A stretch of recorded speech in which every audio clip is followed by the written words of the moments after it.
Well, world leaders are calling President Trump's move a dangerous step in the wrong direction. We're now joined by SABC US correspondent in New York, Sherwin Bryce-Pease. Sherwin, the reaction perhaps predictable? Very much so, and very concerning, Peter, as much as this was sort of prefaced by the president last week when he suggested and then denied that he had suggested that there would be cutting funding during one press conference. He came to the podium yesterday to make this announcement on a day when we were expecting to hear who was going to be on his new task force, the economic task force that he's been punting, that will look at when the U.S. economy could reopen, backtracking. He walked back some comments that he had absolute authority to do this in the face of resistance we were seeing from some governors. And then came and made this announcement about the WHO. Immediately afterwards, there was reaction from the UN Secretary General, of course, the WHO being the UN's health agency. And I'll just read you a little bit of what Antonio Guterres had to say. This virus is unprecedented in our lifetime and requires an unprecedented response. Obviously, in such conditions, it's possible that the same facts have been read differently by different entities. Once we have finally turned the page on the epidemic, there must be time to look back fully to understand how such a disease emerged and spread its devastation so quickly around the globe. So as much as he's saying, let's not cut funding now, he's also saying, we understand that there might have been some issues and there will be an investigation once we've dealt with the pandemic, but this is not the time to withdraw funds. And I think that's been echoed by China, that's been echoed by the European Union, and I imagine many African countries as well, Peter. All right, we're expecting the WHO Director General to address the media in this hour. What's likely to be his tone in response?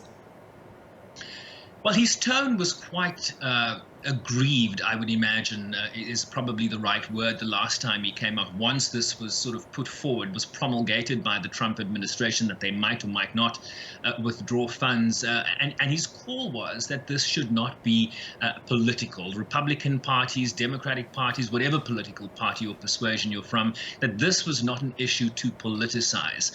What we have not heard from the WHO Director General is some contrition in how they responded to this initial epidemic and now a pandemic.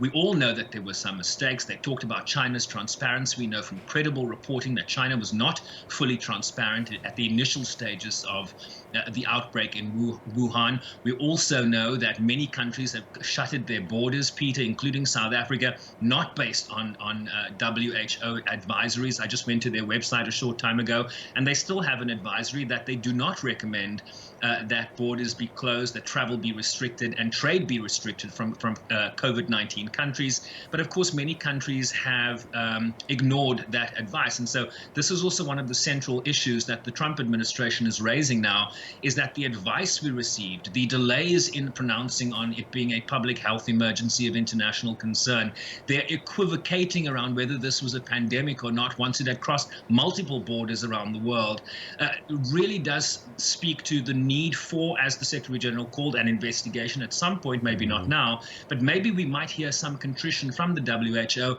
You'll say, don't politicize, but we also have to look at the mistakes we might have made.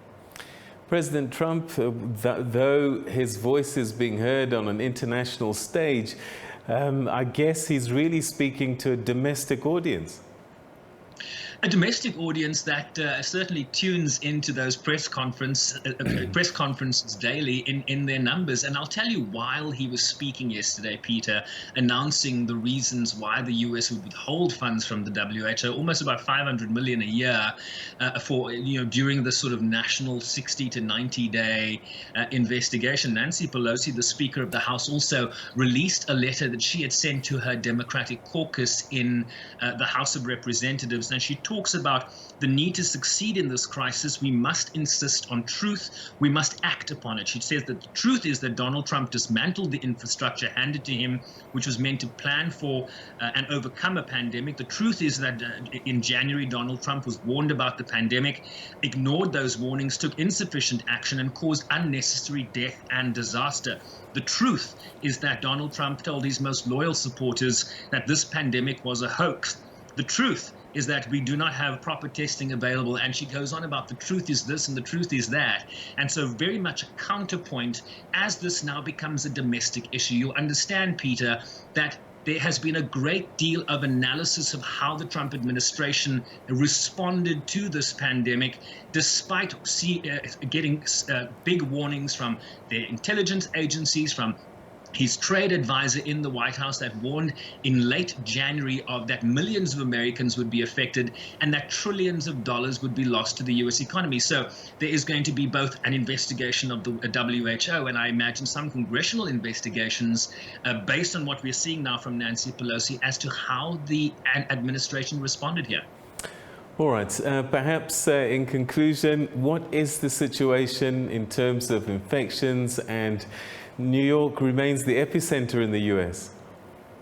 Yeah, very much the epicenter, Peter. You know, there's good news. There's good news. Social distancing is working. We've seen hospitalizations down. The need for ventilators are down. The need for beds are down. In fact, there was a comparison that Governor Cuomo gave us yesterday about 1,500 hospitalizations yesterday in the last 24 hours, and a comparison to, I think it was the 2nd of April, when it was 3,500 hospitalizations. So we're seeing the bending of the curve, the flattening of the curve. But as I've tried to communicate during these briefings or these crossings is that once you hit a plateau, the plateau can be like Table Mountain. So there's a lot of space above Table Mountain for you to walk at the top, right? So that's the analogy, Peter. You might reach the top, but then you stay at the top for a while before you reach the other edge of the mountain. And I think that's where we are right now.